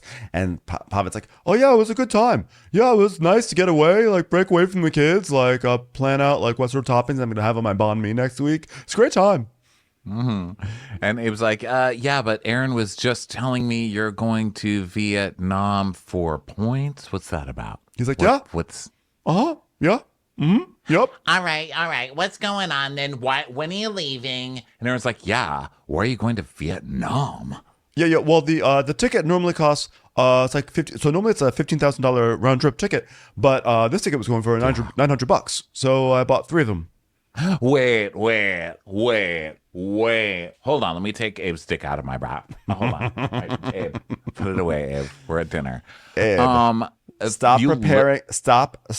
Abe, I know you've got a debate with Abraham Lincoln to prepare for, but you have to stop and listen to this, Abe. So she's like, wait, you literally have 3 tickets? Like, so why aren't you going then, Jessel? And Pavit's like, actually, I've already used 2 of them. And she goes, you used them already? What's that about? Oh my God, we totally caught him in, I'm not really sure what we caught him in something, but we just totally caught him in something. He's like, yeah, I used 2 of them. And then Erin's like, hold on a minute. So you've been to Vietnam twice? And I love that, like, their logic is like, this is crazy to go to Vietnam and then turn around and come back. And then their logic is then, hey, why aren't you bringing Jessel on your crazy plan? That's so crazy that you're not like, oh, this is crazy. No one should do that. Jessel, why aren't you doing it with him? Well, they're just trying to get at obviously your husband's cheating on you if he keeps going to Vietnam, right, Jessel? Because you're not going. So Erin's like, yeah, so you've been to Vietnam twice. And David's like, yeah, well, he booked on the flight before COVID, all right? So he goes, Yeah, but then why are you still going then? Like, do you love Vietnam? How many times have you been to Vietnam? What's the big deal with Vietnam? Huh? What's the big deal? Huh? And Abe's like, you're just going to come back? And Papa's like, yeah. Well, have you ever flown international first class? Which was like this great kind of flex, like, what's wrong with you people? And they're like, yeah, of course we have. Yeah, like, yeah, hello, yeah. And he's like, I mean, it's just like you sit on a plane, you eat caviar, and there's no children around. So what's wrong with that? Oh, yeah, you get fed. And Abe's like, oh, so you're going for that experience? That's the experience and not, sex worker type experience? And Pavit's like, yeah, that's correct. That's why I'm going. It's international first class. So I also don't feel like, I feel like Pavit's telling the truth. I don't believe he's going for sex tourism because he's talking to them like they're the ones that are crazy right now for even questioning this. Like, yeah, like, doesn't this make sense to you guys? Like, doesn't my logic make sense? yes. And so I was like, honestly, I'm just so confused. I mean, what person flies to Vietnam for miles? Is his business there? Does he have some business? Why is she doing like a dance? She's like, does he have some business? There? Pavit's like, well, these trips for me, I see them as 2 things. Like, first, I get away. And, the second is I get to earn miles, and I could use those miles to take us on vacations places. So, plus also, honestly, banh mi, it's really good. So I was like, so do you stay overnight? And he's like, yeah, I stay overnight and then I have a sandwich. I go back. So Erin's like, I want to come. And Pavit's like, well, we can all go, but there's no date yet. We haven't figured out a date yet. And so now they have a new thing to latch onto. Sai goes, wait, I thought you were leaving next week. I'm like, he's like, no, I'm not. I'm like, are you now going to start fighting with him about like that the date about the date that Jessel said, because Jessel probably doesn't even fucking care and just is happy for Pavit to get out of her hair. And she's like, I don't know, he's going next week sometime. I really don't care. I just know he'll be gone and he'll be back. And so he's like, no, it's booked the day that the flights open up. The flights haven't opened up yet. And Abe's like, so you just want to get away from your wife and kids? And Jessel's like, yeah, and he's got Miles. And Erin's like, no, that's the reason he's telling you. Okay, we just heard the reason, and that's what that's why he's going. He wants to get away from his wife. Okay. And Jessel's like, I've never had any friends who are so invested in my husband's travel schedule. It's none of your business. Full stop. Hey, Abe, how many shits did you take today? I don't fucking care. I don't have to justify any of this for you. So Abe is like, so do you even know how to keep score? Oh, sorry, because they're playing golf. I was like, wait, what? So they start playing miniature golf. And then David's like, hey, I know what ball's for Pavit. The blue ball. He's got blue balls because we don't believe he had sex at the Ritz. Ha ha. I mean, Pavit's like, yeah, okay, whatever. I'm getting bummed. So Erin's like back at the table. She's like, so are you okay, Jessel? Like, the reason I ask you that is because I know you guys haven't seen each other. And she's like, who? She's you and Sai. She's, oh, since that lunch. Well, it was definitely not what I expected, you know? I mean, she was just very cold to me and very negative, and I just don't know what I've done to her. And so then Sai comes and goes, what are you guys talking about? And just like, oh, lunch. And she goes, oh, yeah, that was the most awkward fucking lunch I ever had. I don't care. I really don't care. I don't care. But it's so fucking awkward. I can't believe I wasted all my time. I don't care. I don't care. But like, honestly, like, who wastes someone's time like that and brings stuff up like that? I don't care. I don't care. I don't care about it. I mean, the reasons you wanted to talk to me, like where you could have just been, it could have been a phone call. That could have been a phone call. So could all of this. You know, Jessel's like, yes, but we're shooting a reality show and I thought it'd be fun for us to have a scene so that our show can exist. Yeah. So Sai's like, well, you wanted to meet me so you could tell me like about your struggle, and you wanted to compare our struggles, and then you wanted to say you're not trying to compare our struggles. And like, why do you think out of everything we did in Anguilla that would be the thing that bothered me the most? Oh, really? Do you have a list? Okay. And I like that Jessel's like, because you seemed upset, Sai, and then it cuts to Sai being like, I don't know, come on, nobody needs it. What are you talking about? Like, we want to know about you. Screaming we at her want in to know front of about you. It's everybody. that simple. We want to know about you. It's that simple. That's what... It's like, why would you think I was upset in Anguilla about that? I don't know. Yeah, I don't that's fucking strange. know, Sai. Strange why she picked up on that. And Sai's like, Well, you know what? I was upset because you're not understanding what we're saying to you. It's like there's no accountability for anything that you're talking in circles. It's like nothing is making sense. And then I'm sitting at lunch and you bring up my mom, and I'll be honest with you, I don't want to talk about my mom in that aspect unless I can have a scene about it. Okay? Like I just actually, and to be honest, guess what? I don't care. and Jessel's like, oh, well, talk in circles. I'm a publicist. That's what I do. I talk in circles. Really, I do it because, Lynn Yeager shows up with her clown makeup and she loves it when I talk in circles. And she goes, yippee, yippee, more circles. It's just a funny thing that Lynn and I have. At least I'm consistent. I also dress in circles. Yeah, seriously. Like, are there arms in there? Like, you look like a human bicycle. What's that about? So You can Uba only comes get into in. Tom Cruise's circle by talking in it. So Uba comes and she's carrying. This is where she's carrying her Uba Hot box, like this big giant green box, like facing Uba Hot to the camera, as if we're seeing it for the first time. So basically, she doesn't want to get into this. Erin's like, oh my God, like I'm making a face like this because of their conversation. It's crazy. Yeah, the one that you started. Yes. Erin, again. So Uba's like, oh my God, Sai and Jessel, they're like at it. Maybe she didn't tell me everything about the fight. So we see Jessel telling her 3 hours earlier about her trying to have lunch with Sai and thinking they're not okay. Right. And so Uba was saying like, I thought you were doing some real swinging here at this restaurant. That's why I wore these tights. Look at this. I'm wearing wacky tights full of uber hot because I'm uber and I'm hot. And Jess was like, I love this look on you, future sister friend also. And Sai's like, uber, okay, you know what? Sit down. We're talking. Okay, I know you wanted to. Okay, she's got hot sauce. Everyone, you got that? She got hot sauce. Okay, we're back to my talking. Okay, like, okay, why would you bring this up, Jessel, when we're no longer in Anguilla? And Jessel's like, well, I never meant to intentionally bring it up. And by the way, if I'd known that was something that would upset you. She's like, but you're talking about my mom. Like, clearly it's going to upset you. I've never been open about it. I've never, ever, ever talked about her. I'm like, you guys have known each other for 3 seconds. How is she supposed to know that? And also, you've opened up about it like every episode. So and actually, you've talked about it twice. You've actually talked about it twice. And yeah. Yeah, every episode. If you're not talking about it, you're talking about how nothing compares to it. You know, so then Erin's like, you know, to be honest, Uba, like I get Sai, you know, like she's saying to bring up her mother at that lunch is like comparing your uncle, and like that's not the same thing. Like everyone has a drunk cousin or a drunk uncle, Everyone, like, I mean, come on. Oh, okay. Way to fucking minimize what everybody on earth just. What a fucking asshole. Way to minimize other people's family members. You're such a fucking asshole, and you're fucking missing the point again. I know. So I was like, I was super offended. So Jessel's like, I am honestly blown away that I'm friends with Jenna Lyons. Isn't that amazing?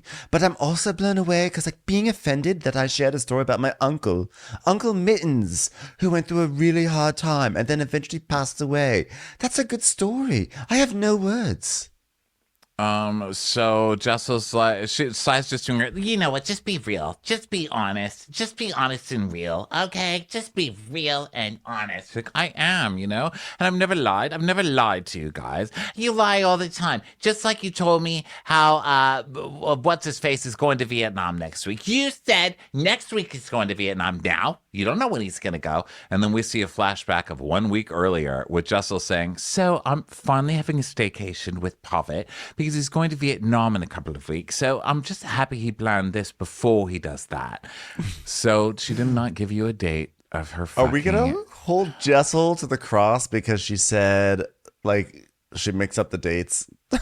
I mean, like, this is also funny, especially when Sai is quoted multiple times on her own platforms of claiming to be married for 14 years. And then, you know, arguing with herself and saying, oh, no, my children were both at my wedding. And like all this fishy stuff coming out about this relationship. And all of it is alleged. I have no idea what's true. But it's just funny that all of her possible lies are being spread all over the internet while she's calling somebody a liar for a situation they weren't even lying in. Fucking hypocrite. And it's a situation that's so irrelevant and so stupid. And like, if you've never messed up a date...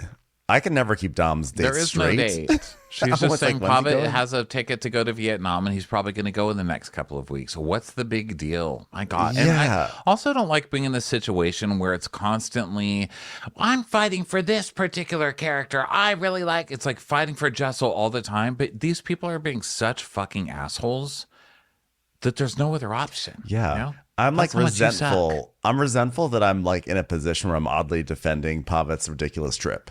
So Jessel is just so Sai's like, okay, so now he's going to Vietnam when his ticket opens up. That's what you told me. And she's just like, I mean, listen, he has to go whenever the fucking tickets. I don't know. She's, so why? I mean, why does it matter when I discussed it with my husband? But you're telling me that you don't lie, and then I'm telling you that you do lie. And she's like, well, I don't care either then, because Sai just keeps going, I don't care. Like, I don't even care about this. And she's like, well, I don't care either. And I seriously, you know what? I'm over this mean girl shit. And this is mean girl shit. She goes, no one's being a mean girl, okay? She says, yes, you are. And she's like, you know what, Jessel? You don't even make any sense when you speak. And so they start bickering back and forth. And Sai's like, you can't even answer a question. You speak in circles. And Jessel's like, oh, you know, I don't even get a chance to answer, Sai, because the minute I try, this is what happens. And then you've got your pet parrot over there squawking and gesturing to Erin, obviously. And she's my pet parrot. She's not even talking. What are you talking about? She is. She's literally talking to Uba, cheerleading your whole argument that Erin herself started. Yeah, and Erin's like, oh my God, this is like, I'm like over here. Like, I'm like sitting with you. I'm like not even part of this. Which is also like, again, it sort of has that mean girl vibes. Like, look how crazy she is. Because she's like working on Uba to turn Uba against Jessel. So Erin's like, so Uba's like, she's like, oh, do you have my phone? And Erin's like, I'm sitting with you. And Sai's like, I mean, you had me sitting there for fucking 35 minutes and didn't have the decency to call me. I'm like, you were there 20 minutes late and you waited 15 minutes. Now you're saying that you waited 35 minutes. That's a lie too. So Erin's like, are you going to help her, Uba? And she's like, no, I'm hungry. Just to remind Uba real quick, Jessel was the only person standing up for you on that trip when Erin stole your sunglasses and was calling you aggressive because you dared not speak to her. So that's right. Have fun with that. Have fun with that friend you chose. So Sai's like, I didn't even want to be at that lunch. I didn't want to be at lunch. It was a waste of my fucking time. and Jessel's like, well, why did you come then? Because I was being nice. It was a waste of my time.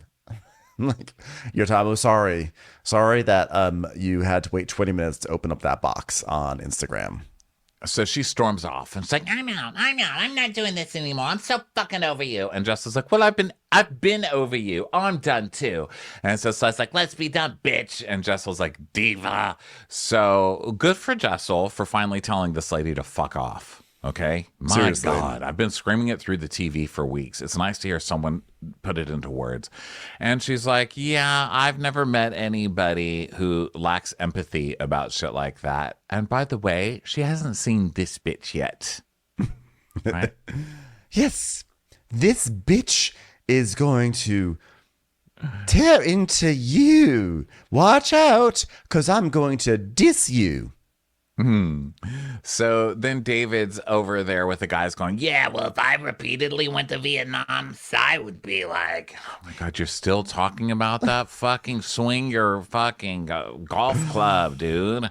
Seriously, so Sai comes over and says, hey guys, I'm maybe your fourth. What are you guys talking about? How can I ruin miniature golf? And David's like, well, I was saying that if I went to Vietnam repeatedly, like what would you say if I went to Vietnam repeatedly? I'd say, who the fuck are you fucking, huh? Okay, let's play this game. What's the stupid fucking game? I hate this. Why are we even here? Can we go home yet? So David's like, yeah, hear that, Pavit? Maybe we're not going to Vietnam, just me and you. He's just a bro. So it's like, I don't know, Pavit. I mean, what happens in Vietnam if you go over and over again? And David's like, what stays in Vietnam? What happens in Vietnam stays in Vietnam, huh? Got milk? and Pavit's like, okay, yeah. So he's like, so obviously they're bringing up this trip, like insinuating something else is going on, or she's trying to catch me in a lie. I'm going to eat a banh mi. So he has now actually made it seem like this is a very reasonable thing that anyone would do. Like, I'm just going to Vietnam to get a banh mi. Like, what's so crazy? Like, yeah, guys, Ronnie, he's just getting a sandwich in Vietnam. Like, no big deal. Yeah. So, yeah, you're right. It has normalized it to me. I'm like, oh my God, I'm hungry. You know, I really need to look at international flights. I was thinking of going to Paris to get a baguette and a bed bug.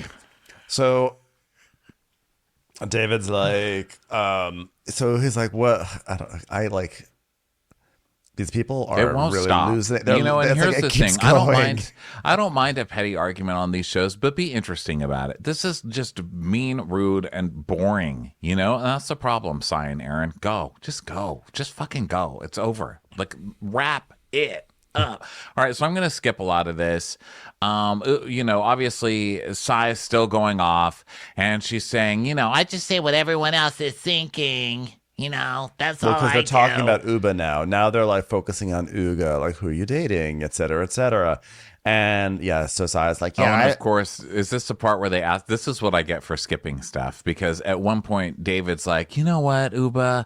I mean, look, here's the thing. You're obviously a very beautiful woman. How come a woman like you ain't married yet? It's like, oh, geez, The because most other annoying- people have different priorities than fucking being married. And maybe she's, you know, not happy like dating some fucking married dude who's willing to like leave his family for her. I mean, I don't know. Maybe I it's don't know. I'm because- just taking guesses here. Well, what a fucking rude thing to ask people. I know Yenta 1 and Yenta 2 over there, Sai and David. really butting their nose into it. So Uba's like, well, why don't we all, okay, this is a good question. Why don't we all close our eyes and then we can like pray to God and ask why? And so they do this like a wacky deflection.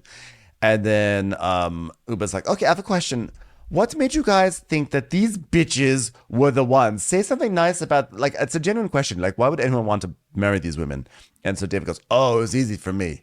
The honest answer is, I have never met a woman in my life who is more honest than my wife. And on top of that, we laugh hysterically all the time. Or at least I try to tell myself I'm laughing. I'm actually more crying because Sai doesn't actually laugh. Sai is actually very, very joyless. And I've taught myself that being joyless is funny. So yeah, that's why I married her. And then Abe is like, the biggest thing for me was just need somebody to keep me honest. Honest Abe. Yeah. Which is disturbing, I think, as an answer. And also someone who I can make happy by just like not being bored, like not having a boring life, I mean, I want someone I can have an exciting life with, loves to travel, loves to try new things, loves music, loves sex. Yeah, we fuck all the time. She's like, swallowed it. He's like, yeah, puts up with my shit. I mean, I can put up with her shit for the most part. Okay, so not one of those is a quality about Erin that you actually love. It's just like, someone I can go on trips with. Yeah. And I think that is the basic answer that a lot of people have for being in a relationship, which is like, well, not dying alone. So that's fine. I have someone to eat dinner with every day. That would be terrible to not have that.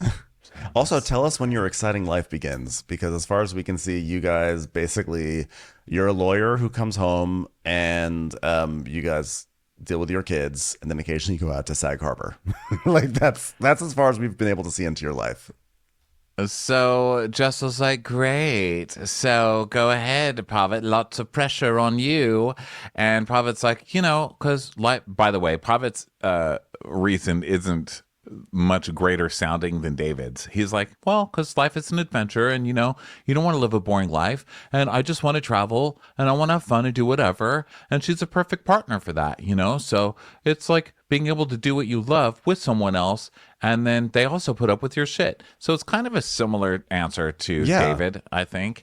But now everyone's going to jump all over for them. Right. For this answer. So Erin's like, but a perfect partner because she lets you go on a trip to Vietnam and back alone. Well, I'm so chill. I'm a chill person. And I don't give a shit what he does as long as he takes the twins with him. You're taking the twins to Vietnam, aren't you? Please. And so I was like, I'm sorry, but you're married to her. She's telling us this. You married her because she lets you do whatever you want. That's the reason, which is what a way to hear that. Erin's husband said literally the same thing, and you're jumping all over for Pavit and taking what he said. This is people, Erin lies constantly and twists things, and now Sai's up here doing the same thing. Why waste time with people like that? I know. And Jessel's like, he goes to strip clubs with his friends. He loves, well, it's not so much that he watches women undress. It's more like he watches people take the wrapping off of a sandwich. It's very exciting to him. You should see him at a Subway sandwich shop. It's actually a little bit disgusting. I'm not going to lie. It's disturbing too. But he loves it. It's his kink. And Erin's like, whatever. I think there's more to it all. I really do. I mean, I have theories. I do too. My theory is that Abe has probably already cheated on you, and that's why you're so fucking insecure about insisting that you fuck him all the time and you're so sexual. And even if that's not true, which I hope it's not, because even though I don't like you on this show, that's a terrible fucking thing, and I wouldn't wish that on anybody. However, what we do see is that you have a massive insecurity that your husband could come on national TV and say he would cheat on you if you weren't fucking him enough, and you act like he's a fucking homecoming hero. Yeah. Exactly. Like, I don't need. So now, basically, Uba is with Sai in the corner during this conversation, and Uba starts showing Sai some text messages that she's receiving from a guy, and she's like, he has 10 bedrooms. And so then the producer is like, why are you keeping this a secret? And Uba says, it's new, and I don't want anyone else's energy, and I just want to make decisions for myself, and Sai can keep a secret. So, and so Sai, of course, is like, oh yeah, don't worry. Like, it's in the vault, basically, the vault. She doesn't say the vault. I added the vault. But she's basically saying, I'm going to keep the secret for you. And I only mention this because next week, the secret comes out. Dun, dun, dun. For anyone who cares. I just want to make sure our recap this week sets up next week's recap accurately. So now we go over to Bryn. Bryn goes over to Pavit and Jessel's place, and she has like a big furry hat on, and like, you know, she has a lot of cold weather stuff, and she's like, With all the fighting, like it's like they're on the slopes, like, oh my God, like there's like accidents everywhere, you know, and like, you know what I'm saying? It's like, now it's time for like a little après ski. I was like, okay, sure. So yeah, so Bryn's like, yeah, guys, I'm having a birthday party and I'm so excited. I'm turning 62. I had a lot of work done. Okay, so the theme is gonna be creative black tie. So that's gonna be fun. I'm gonna wear a sparkly dress without a bra. Oh, it's also Venetian. I'm like, so you're basically making all your guests really angry right now because no one likes a cutesy theme that makes no sense. Like, creative black tie, does that mean like you come dressed in an oversized black tie with like your eyes sticking out or something? Like, I don't understand a creative black tie. So and Jenna's like, that's interesting. If you want to revise that, I'm not saying you should, but I am someone who worked in fashion famously for several years, and I'm like going like this, which in fashion means change that. So Yeah. So Jessel's like, the husband's invited. And she says, yeah, well, it is. She literally makes that noise. It's not just us doing that. She literally goes, So then they start talking about all the drama with Sai. And she tells Bryn about the lunch, and Bryn's like, oh, she already told me about it. And now Pavit comes in and joins, and Jessel's like, so when we left Anguilla, everything was fine. And Bryn's like, oh, was it though? I don't think so. Okay. And Jenna's like, well, I mean, it didn't seem like it, because if it was okay when you left, and then when you came back, you felt like you had to have lunch about it, that probably meant, I don't know, it's like she was speaking Scottish to you and you didn't really understand what she was saying. And you're like, wait, but you're my neighbor. Is that English? Is it just English in an accent? I don't know. I'm going there soon. I'm so excited. And Jess is like, No, sister best friend Jenna. No, I just think that there was a misunderstanding that I just wanted to clear up and just toss my name into the trauma ring a little bit. So Jenna's like, well, so what actually happened? Because you said that she flipped a switch, and Jess was like, so it started off with Sai saying, I can't believe you brought up my mom and I'm really offended. And Jenna's like, yeah, well, just so you know, like, no disrespect, but like, you know, a mom is really different than an uncle. So, and I'm respecting Uncle Mittens, but it's different. It's Uncle Knitton. Oh, Mitten? Okay. Yeah, they had it on the screen today. I thought it was Mittens last week, but his name is Knitton. So Jessel's like, you know, her energy towards me was so cold. She called me a prude. She called me a diva. And Jenna goes, Pavit, is she diva? I mean, is she? Is she diva? And he's like, Jess, no. Is Sai bipolar? Yes. She flips a switch, and 1 minute she's fine, and the next minute, and Jess is like, oh, I don't think that's warranted. I mean, she's not bipolar. You cannot call someone bipolar. And Jenna's like, yeah, you might want to walk that one back. Jenna and Bryn are both like, Pavit, you're on TV. We're not trying to shame people with mental illness. And he's like, oh, okay. So basically Bryn's like, I'm going to help you out. I think what you meant to say is that she goes from 1 minute, she's like, cool with you. And then like, you're telling a story of your uncle, and then you think you're connecting. And then like, she's like, oh, by the way. And like, she's a different person in that moment. I think that's what you meant to say. You got it? You understand? I'm glad we got that in language that's like acceptable enough to say when he's obviously making an offhand joke about, but okay, glad we cleaned that mess up. So then Pavit's like, yeah, okay, fine. She changes quickly. I retract. Okay, I just don't get it. And she also thinks like Jessel's lying about everything, like, you know, this whole Vietnam thing. And Jenna's like, wait, what's the Vietnam thing? I'm sorry if we talked about that. I was answering emails. Very busy. Sorry, I was busy planning my trip to Scotland. Are we shaming international travel or just Pavit's international travel? So Jenna's like, so Pavit's like, yeah, I'm going to Vietnam soon, and Jess was like, next week, right? Next week. He goes, there's no timeline. She's like, God damn it, Pavit! How many times do we have to run over? You say you're going to Vietnam next week. I thought we had this sorted out. So Brent's like, you did tell me at the sex shop that this was already booked, TBH. And then we see a flashback where Jessel's explaining to Bryn that Pavit wants to go to Vietnam because he wanted to have his alone time. So he had a ticket booked before COVID, and he kept pushing it, and now it's going to expire. Okay, she booked the ticket before COVID, but it didn't have a date because during COVID, there were no flights allowed. Does everybody remember this? So now he's got to book it before it expires. They didn't say he actually booked the date. Why can nobody understand how this works? So now you're saying that he's going to Vietnam to get a book? Like, you can't keep your story straight, Jessel. Jesus, so now he's arrested in Vietnam? Well, finally, something that makes sense. So Pavit's like, oh my God, okay. He explains it again. And so Jessel's like, and who even cares about this? And Jessel says, I wouldn't lie about something that's so stupid.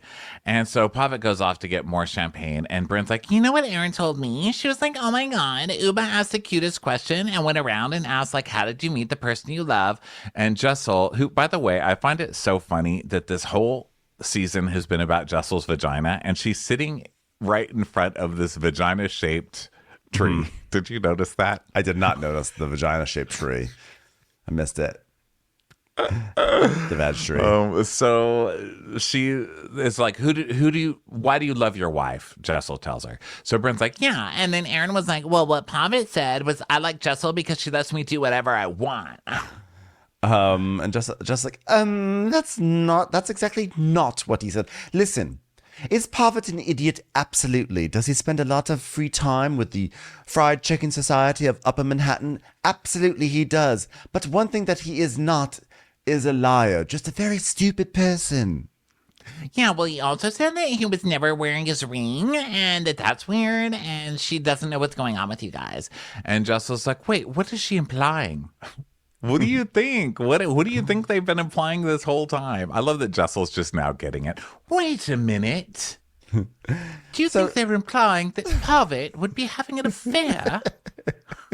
But who has an affair with upon me? I don't get it. Oh, Jessel, you were so close to connecting the dots. Why would he fly to Vietnam? I let him go to strip clubs.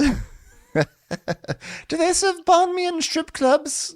I'm so confused what we're talking about. So Bryn says, yeah, she's stirring the pot, but this isn't cool to try and poke holes in people's marriages. And the only time it's okay to want to poke holes is in condoms with really rich men. No one better call me a sugar baby online. I'm going to be pissed. Yeah, it was a classic Bryn. That line there reminds me of one of the many times where I start coming up with a joke on the fly and it's a full disaster. I'm like, I've been there, Bryn. I get it. So Jenna is or what I call Monday. Hi, welcome to my day. I know. So Jenna's like, so do you remember what you said at the thing, Pavit? And Jess is like, remember why you love me? Remember the lines we practiced? And Pavit goes, oh yeah, no, I was like 6 scotches in. And Jessel's like, it's like, well, Erin's trying to insinuate that you said that you something about the booking or whatever. And Bryn's like, yeah, Erin inside said that like you said, oh, I love Jessel because she lets me do whatever I want. He's like, oh. And also he doesn't wear his wedding ring. So he's like, no, but I don't wear it. And Jessel's like, he doesn't even have it. He lost it like 2 weeks after we got married, and he's never replaced it. Well, to be fair, he did replace it with a chicharrone at one point, but of course he ate that. He ate it before he put it on my finger. Believe it. I think that what he meant to say is, I let him do whatever he wants so I don't have to do it with him, which would actually be accurate. So Jenna's like, yeah, I don't know why they're taking shots at you guys. Like, what's the big deal? And so Jessel starts crying, and she's like, it's just me, girl. It really hurts my feelings. Now I'm sick of it. And, obviously team her. And she's like, but I did stand up for myself. I told her everything I needed to tell her. And I not only took notes, I made it in outline form this week. There's a PowerPoint coming right your way, ladies. And yeah, so she's like, yeah, I stood up for myself. And Bryn's like, but after she insulted you, like she got bored, so she walked away. And she goes, no, I gave it to her back. I said, listen, sister, here's what's going on. I have children who are socially inept. That's trauma too. And she didn't like that answer. And that brings us to the end. Basically, it ends with Jessel crying and Bryn being like, Oh, you shouldn't forgive her because she's an asshole. which, is some stirring I can like. When you stir the enemy, when you stir my enemy, you're stirring me. But Jessel will, yes. The stir of my stirrer is stirred. Yes. Mm-hmm. So yeah, Jessel, we'll see if Jessel takes Bryn's advice, which is to say, stay the fuck out of my business. Not sure. But I also, by the way, I did appreciate Jessel's final self-victimizing, which is, I have a family. I'm successful. I have a career. I don't need this mean girl bullying. I'm like, okay, let's settle down now. Okay. But yeah, season finale next week. Looking forward to seeing how this all gets resolved. But in the meantime, we've got a whole week of recaps. We got Below Deck Med, Salt Lake City, Orange County, Southern Charm, all the good stuff. So come stick around here on our feed, and we'll have a new episode up right away. Talk to you next time, everyone. Bye. Bye. Watch What Crappens would like to thank its premium sponsors. Ain't no thing like Allison King. Ashley Savoni, she don't take no baloney. Strolling the park with Caitlin Clark. She's not just a Sheila, she's a Daniela. Itchels. Erin McNicholas, she don't miss no trickolas. She's never scary. It's the Green Fairy. Jamie, she has no last namey. Hava Nagila Weber. Know Your Worth with Jason Kurth. Sip some scotch with Jessica Trotch. She's always supplying, it's Kelly Ryan. Kristen the Piston Anderson. Let's give a kisserino to Lisa Lino. Megan Berg. You can't have a burger without the Berg. Ruru LaRue. The Bay Area Betches. And our super premium sponsors. Somebody get us 10 cc's of Betsy MD. We're taking the gold with Brenda Silva. Let's get real with Caitlin O'Neill. Don't get salty with Christine Pepper. Can't have a meal without the Emily Sides. Nobody holds a candle to Jamie Kendall. She's not harsh, she's Jill Hirsch. She's a little bit loony. Junie, my favorite Murdo, Karen McMurdo. We love him madly, it's Kyle Pod Shadley. Let's go on a bender with Lauren Fender. We want to hang with Liz Lang. The incredible edible Matthews sisters. Nancy Cease and Desisto. Give him hell, Miss Noel. She's the queen bee, it's Sarah Lemke. Shannon, out of a cannon, Anthony. Let's take off with Tamla Plain. She's quite the catch. It's Victoria Cotchett. She ain't no shrinking Violet Kuchar. We love you guys. Hey, Prime members, you can listen to Watch What Crappens ad-free on Amazon Music. Download the Amazon Music app today. Or you can listen ad-free with Wondery Plus in Apple Podcasts. Before you go, tell us about yourself by completing a short survey at Wondery.